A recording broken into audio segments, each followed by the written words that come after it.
This week at work, I had finished a meeting with a very frustrated business owner. He was frustrated for the simple fact that he has done everything right. He runs a well-established company now in his 28th year. He had opted to exit the business in the next couple of years ahead as he approaches 64, 65 years of age.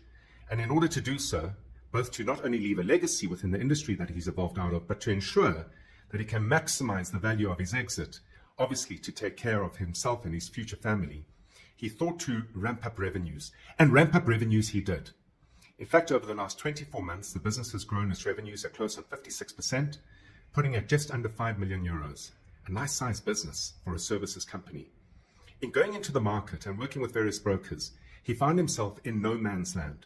And no man's land is essentially a situation in which the value of the business is too high for private buyers, and the value of the business at the same time is too low or too small for the effort taken by larger businesses, listed businesses that would look to acquire the business.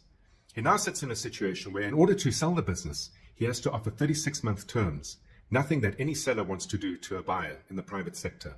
On the other hand, he has to grind away and get the model right to move towards the 10 million euro mark in order to gain the interest and attention of listed entities that are likely then to acquire the business, which in any event might well see him have to remain on board for a further 24 months to deliver profits.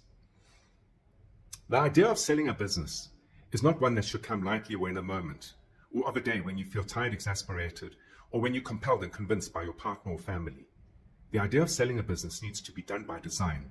It needs tremendous thought, and typically the best time to start that thinking is to do so immediately, starting with the end in mind, growing with the end in mind, whether that end be 3, 5, 10, 15 years away, is essential in order to make sure that you don't find yourself in a similar predicament. Businesses need to be built to be sold. They're not simply bought. And with that, have an entrepreneurial day.